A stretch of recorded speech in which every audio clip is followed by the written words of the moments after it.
waxaa jira dad badan oo ilaahay agtiisa ay u taalo oo loo qoray oo magaciisa ay ku qoran tahay waxyaabaha bini aadamku ay isku tiriyaan in ay yihiin dad guulaystay adduunyadan dhammaantood laakiin dhibka jira wuxuu yahay dadku badi waxay fahmi la yihiin waxaan lagugu talagalay ilaahay agtiisa yaale quruxda badan ee wanaagga badan ee farxadaada kor u qaadaya qiimahaaga kor u qaadaya qofnimadaada kor u qaadaya dhammaantood waxay isugu soo ururayaan hawl adag baa kaa xigta wayna adag tahay qofka doonaya inuu nolosha bilaash wax kaga helo in uu fahmo si kasta oo loogu celceliyo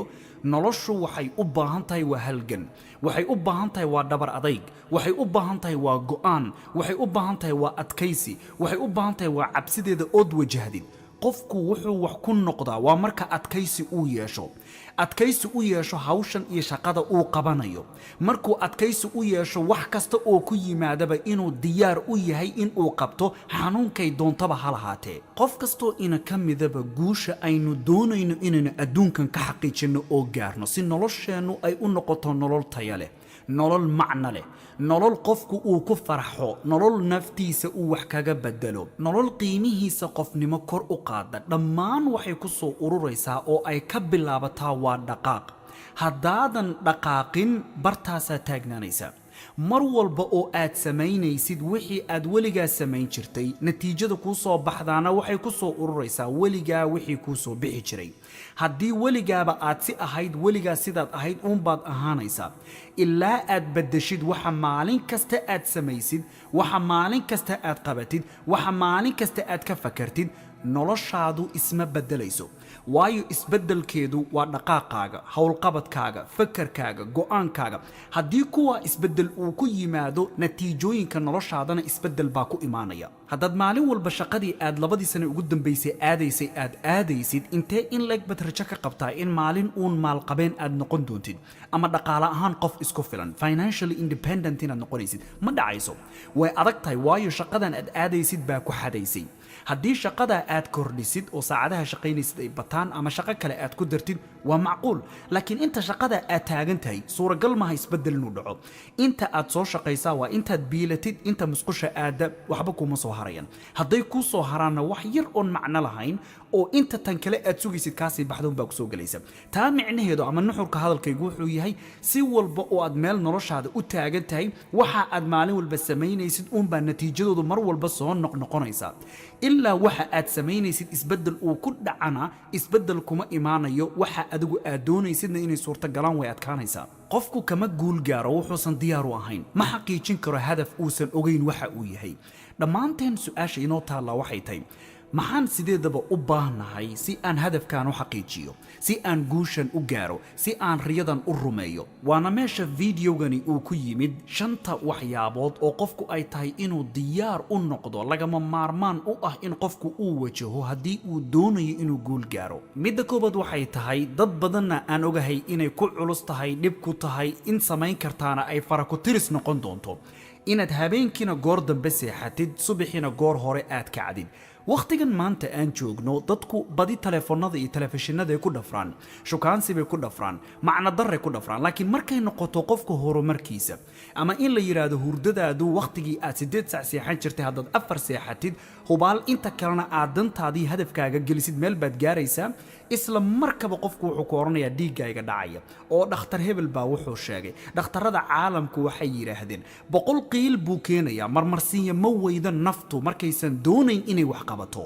tusaalan ku siinaya qof baa jira aad ka heshay aad u jeclaatay aad jeclaan lahayd in aad nolosha la wadaagtid jeclaan lahayd inaad maalin walba la sheekaysatid jeclaan lahayd maalin walba inaad ka agdhawaatid ag joogiisu uu janno ku yahay adduunyo hase yeeshee dhibka jira wuxuu qofkani uu kugu adkeeyay maalin maalmaha ka mid ku soo wacay wuxuu ku yiri maanta wixii ka dambeeya aniga iyo adiga qalbiyadeena dunta isugu xiran maxaad samayn lahayd waad farxi lahayd waad kala badbadan lahayd ogow qof bini aadam oo wax qiimo ah noloshaada inaba ku soo kordhinaynin oo laga yaabo jacayl kaliya wuxuu yahay idinka dhaxeeya ayaa saa ku farxad gelinaya ilaa hadafka iyo riyada iyo waxa aad tiigsanaysaa ay sida ku farxad geliyaanna naftaadu qiil ma waayso naftaadu marmarsiyo ma waayso naftaadu cudurdaar ma waayso naftaadu sheegad ma waayso naftaadu cudurro iyo inay iimo iyo dhaliilo u yeesho wax kasto oo wax ku noqon lahayd ba ma waayso haddaba naftaada qodobkan maanta si fiican ugu fiirsoo bedel midda labaad waxay tahay saaxiibadaadu farakutiris bay noqon doonaan 2 ama 3 ama 1 ama eber baad istaagi doontaa dadka badi ma qaadi karaan dadka waxaa farxad geliya meelaha soo warwareeg beeraha soo istaag halka sawir ku soo gal halka TikTok ku soo duub sidan wax aan macno lahayn oo qiimo inaba kugu soo kordhinaynin baa dadka maanta waqtigoodii oo dhan qaatay adigu marka saaxiibadaadu inay yaraadaan macno ma ku leedahay hadday macno ku leedahay oo markaad hadafkaagiiyo iyaga isbarbar dhigtid aad dooratid iyaga noloshaada meel ma gaaraysid caqabada ugu daran ee ku qabsanaysaa waxay tahay saaxiibada inay meesha ka baxaan mar hadday saaxiibada meesha ka baxaan aad diyaar u noqotay si dantaada aad u gaartidna hubaal wadadii looga baahnaa qofku inuu ku guuleysto ayaad ku taagan tahay maanta midda saddexaad waxay tahay oo dad badanna keentay inay hadafyadooda ka gaabiyaan oo guul daraystaan hal meel oo hoosana nolosha inay ka mira gurtaan waa dadku kulama fahmi doonaan dhammaanna dadku iskuma wada jireen weliba kuwa kuugu sokeeya kuwa aad fikradooda qiimaynaysid kuwa hadalkoodu uu saamaynta iyo dareenka kugu yeelanayo haddaba markaad damacdid inaad wax noqotid waxay doonaan baa noqdeen mar haddaad adigu aaminsan tahay waxa aad aaminsan tahay samee inta qof kale oo bini aadama aad ku raali gelinaysid isagu waxa uu rabo waxba ma noqonaysid adduunyada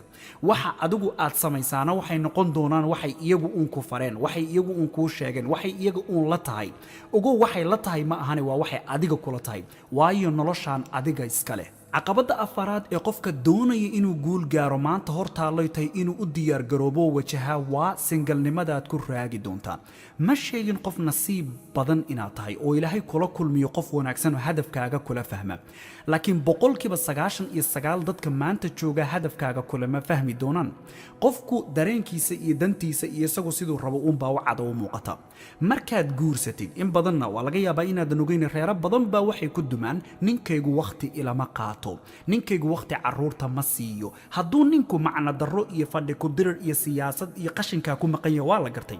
laakiin ninku hadduu wax ku ool ah ku maqan yahay hadaf uu cayrsanayo lacag samaynayo tabcayo dadaalayo ma ahan in ninka laga daba ordo ama ninka la yiraahdo reerka waqti hadii uu waqtiga uu xagga gelin lahaa reerka geliyo reerka nolosha ay ku nool yihiin tayadooda saameyn ku lahaanaysa nolol fiican reerkii kuma noolaanayaan nolosha ay ku nool yihiin quruxda badan waa dadaalka iyo banaanka ku maqan yahay reero badan baa marka waxay ku dumaan ninkayga waqti lama qaato gabadhan qaba waqti ima siiso waxa macna darrada waxaana dugaataan haddaad aragtaan guri buuqiisu uu dhammaan waayay labada qof baa dadaalo oo maqan oo maanta dhan shaqaynaya qofna wuxuu qabtuu waayay inta uu qofka uu ka fakaraya oo kaliya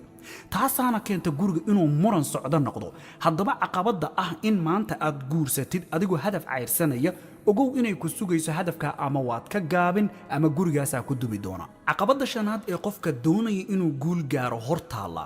waa waxaad ogaataa dadku way kula rabaan inaad meel gaartid inaad wax noqotid dad fara badan baan dhib kula jeclayn laakiin qofna waxaad ogaataa ma jecla in aad iyaga ka fiicnaatid maalintaad iyaga ka fiicnaatid markaasay xaasidnimo ku bilaabanaysaa markaasay in ku yeelayaan markaasay ku xaman doonaan markaasay waxaadan ahayn iyo waxaa tahayba sheegi doonaan adigu ha u aaba yeelin dhagtaa geli dhagta kale ka bixi maanta dhan haddii lagu leeyahay saasaa lagu yidhi saasaa lagaa sheegay saasay dhaheen